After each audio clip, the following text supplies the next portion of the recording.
How do you think the lawyers for the Trump administration did yesterday in making their case for the president's travel ban? I mean, it's moving so fast, and it's not a ban, it's a temporary suspension. I'm not willing to surrender that language. They've got the law on their side here, but they've got the Ninth Circuit, which is the most reversed circuit in the country. So I think they have an uphill battle just based on where the case is being heard. What do you mean by most reversed circuit in the country? Well, so as Ninth Circuit Court cases go up to the Supreme Court, they have a higher reversal rating than any other circuit.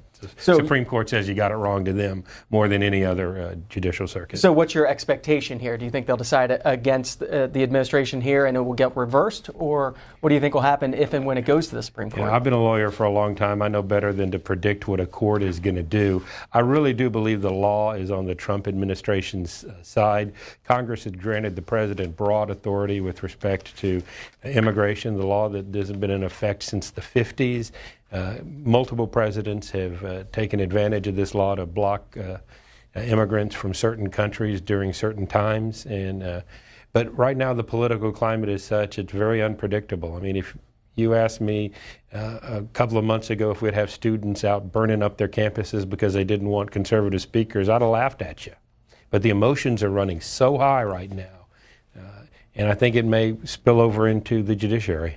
The executive order on extreme vetting, not the only order that is getting a lot of focus, a lot of attention when it comes to border security. I want to ask you about the border wall, the executive order on building the wall. As a member from a border state in Texas, what are your feelings on that and where the money will come from to do that? Well, President Trump made a campaign promise that he was going to build the wall, and he's living up to that campaign promise. Campaign promise was also Mexico is going to pay for it. There are a wide variety of ways Mexico could pay for it. They're talking about a potential border adjustment tax that would apply in Mexico. I think there may be an opportunity to use seized drug funds, the federal portion of those, to pay for it and let the Mexican drug lords pay for it. I think that's an option that needs to be it may not pay for all of it. $25 billion? It'll make a dent in it. There are a variety of sources that could be used. Now, I do think there are certain areas a wall just geographically doesn't make sense. You need a layered approach. The wall is part of it, but you also need unmanned aerial vehicles, aerostat balloons, sensors, cameras, and enough Border Patrol agents to enforce the border. And finally, you actually got to deport the folks that are caught, not some sort of catch and release program where they're caught either just plain released or released on a personal recognizance bond with a promise to appear sometimes years in the future. On that, using seized drug money, just one question on that. Where does that money go now? Doesn't it go to law enforcement agencies itself? So wouldn't it be taking money? So part of it it depends on the federal participation. It's split between the local police or the federal government, depending on the participation. So when it comes to that $15 to $25 billion, if Congress has to fund part of it, are you willing to front that money before there is a guarantee that Mexico will pay the United States back or before there's offsets? Listen, I think we've got to find the money to pay for it.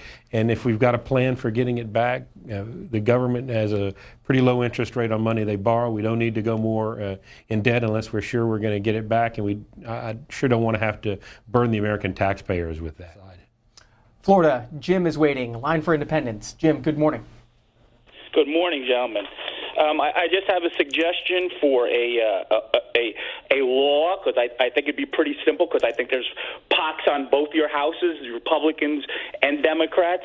Why don't you set the protocols, make it a immigration felony if you overstay your visa or you come in illegally. And once you have an immigration felony on your record, you cannot become a citizen of the United States. It's real simple, real cut and dry. And please answer why that can't be done. Thank you very much and have a good day. Listen, I think we need to enforce our immigration laws that are there. There is actually a ban on folks that are deported coming back for a 5-year period. That'll put a big dent in it. We're in the bind we're in right now because President Obama was overstepping his authority, in my opinion, by using this executive amnesty or prosecutorial discretion beyond what it was intended. We've got fairly decent immigration laws on the books right now. Let's get the border secure, see how it works, and then the conversation is ripe for having a discussion about what needs to be fixed. But we really don't know what it would be like in this country if the border was actually secure and we were enforcing the laws we have. President Reagan promised to secure the borders in exchange for the amnesty program, and that hasn't even been done yet. We've got to get the border secure, and then the conversation is ripe for fixing what other tweaks we need to make in the immigration system. Not to get too caught up on a word, but on the messaging around what to call this and use of the word ban by administration officials. Has there been some confusion here in the rollout by the administration?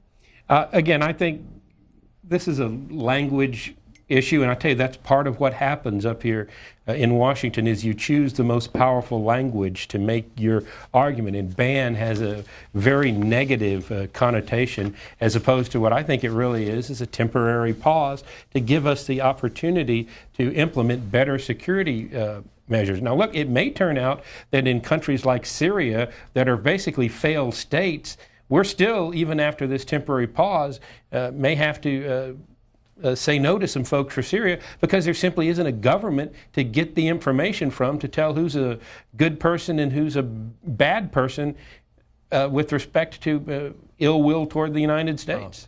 Raleigh, North Carolina is next. Ray is an independent. Ray, good morning. Good morning. How are you? Doing well. Go ahead. Okay, my question is, in America, if you're 18 years old, your parents are responsible for you.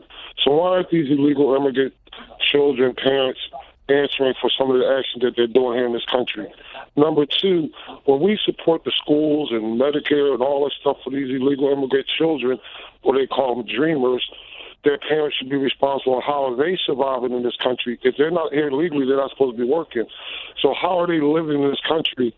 And number three, we all go to restaurants. They all have a rating. Why don't we have an organization that goes to businesses and look at exactly who's working in these businesses unannounced? Let's solve all this. Let's get our jobs back. Thank you very much. One of the areas of lack of enforcement with the immigration laws is not going after the businesses that, and I'm not even going to say employ, I will say exploit illegal aliens. If you're in this country illegally, if you're not paid minimum wage or if you're forced to work in unsafe working conditions, you have no recourse against your employer. One of the things that has passed out of Congress and needs to be thoroughly implemented is the electronic verify system. Right now, it's a voluntary system where employers can go online, type in the social security number and name of a person, see if they match, see if that person is not working in multiple locations. E-Verify needs to become mandatory, and there needs to be severe sanctions for employers who exploit people who are not in this country legally. Jason, San Diego, California is next. Democrat, good morning. Good morning, CSPAN. I have a question. The comprehensive immigration plan that came out of the Senate and it went to the House and they basically threw it in the trash can. What was wrong with that plan? The public has never seen it, they never heard anything about it. We would like to know. Because if that plan would at least been passed, we wouldn't be going through what we're going through now.